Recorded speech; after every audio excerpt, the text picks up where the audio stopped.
Good morning. आज का class physics का है। कुछ बच्चों के माध्यम से क्वेश्चन न्यूमेरिकल रखा गया कि इसका सॉल्यूशन क्या होगा। जो क्वेश्चन इस प्रकार है, 20 सेंटीमीटर फोकस दूरी वाले गोलीय दर्पण से कितनी दूरी पर एक वस्तु को रखा जाए कि इसका प्रतिबिंब 4 गुना आवर्धित बने, और गोलीय दर्पण की प्रकृति क्या है। देखिए, यहाँ पर कोई भी दर्पण का जिक्र नहीं किया गया है, केवल उत्तल है कि अवतल है। यहाँ पर सीधे लिख दिया कि गोलीय। तो गोलीय में दो तरह का पढ़े हम लोग, जिसके अंतर्गत कॉन्वेक्स और कॉनकेव। लेकिन यहाँ पर क्वेश्चन में ही क्लियर कर दिया है कि वह जो प्रतिबिंब बन रहा है वह 4 गुना बन रहा है। आवर्धित, आवर्धित का अर्थ होता है बड़ा, तो 4 गुना बड़ा। तो 4 गुना बड़ा ओनली फॉर कॉनकेव मिरर में ही बनता है, कॉन्वेक्स मिरर में नहीं बनता। आप लोग पहले पढ़े भी हैं कि किसी वस्तु का प्रतिबिंब बड़ा और छोटा, ये दोनों केस केवल कॉनकेव मिरर में ही आता है, और कॉन्वेक्स उत्तल दर्पण में बड़ा प्रतिबिंब नहीं बनता है। इसलिए डायरेक्ट यहाँ पर हम लिखेंगे कि प्रतिबिंब आवर्धित है। आवर्धित का अर्थ बार बार मैं बता रहा हूं कि बड़ा होता है, तो प्रतिबिंब बड़ा है, इसलिए गोलीय दर्पण अवतल होगा। क्लियर वहीं से हो जा रहा है। ये गोलीय दर्पण, आप लोग का कंफ्यूजन नहीं आ रहा होगा कि गोलीय दर्पण लिख दिया गया, यहाँ पर उत्तल होता कि अवतल होता लिखता तो एक क्वेश्चन बनाने में सुविधा होता।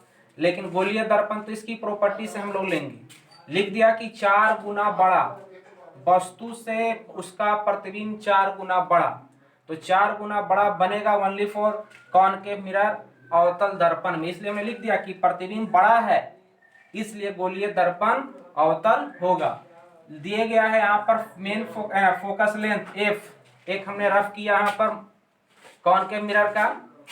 तो यहाँ से यहाँ तक की दूरी दी गई है एफ बराबर -20 सेंटीमीटर।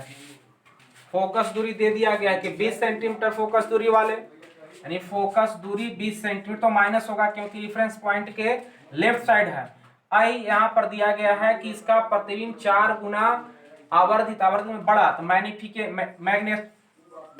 मैग्निफिकेशन कितना है, तो यहाँ पर लिखेंगे कि +-4, इसलिए कि वस्तु का जो प्रतिबिंब बड़ा तो बन रहा है, लेकिन प्रिंसिपल एक्सेस के ऊपर में बड़ा बन रहा है कि नीचे में बड़ा बन रहा है, यहाँ पर नहीं लिखा गया है।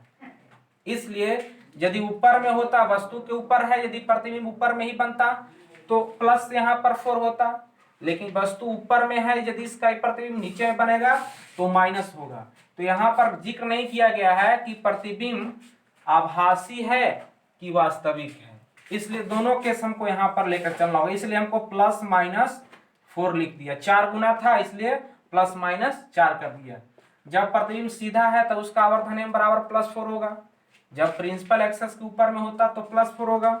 जब प्रतिबिंब उल्टा है, यदि प्रिंसिपल एक्सेस के नीचे होता तो m उसका माइनस में होता। चलिए आइए केस फर्स्ट। केस फर्स्ट में जब प्रतिबिंब सीधा है तब, तो जब प्रतिबिंब सीधा रहेगा तो m बराबर हमने बताया प्लस यहाँ पर 4 होगा।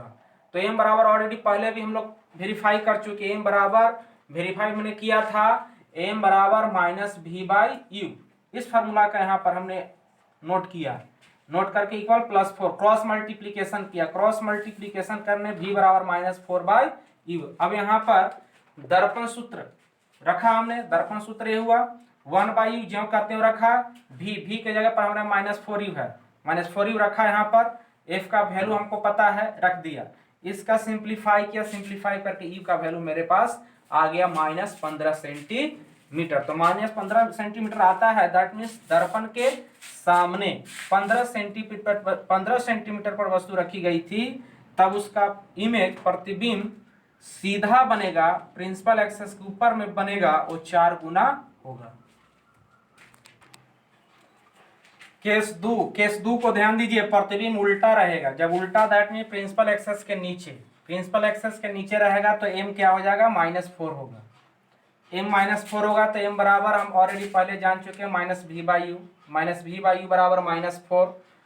क्रॉस मल्टीप्लीकेशन करेंगे, v बराबर आ जाएगा फॉर यू। दर्पण सूत्र को लागू करेंगे, दर्पण सूत्र 1/u plus 1/v equal 1/f।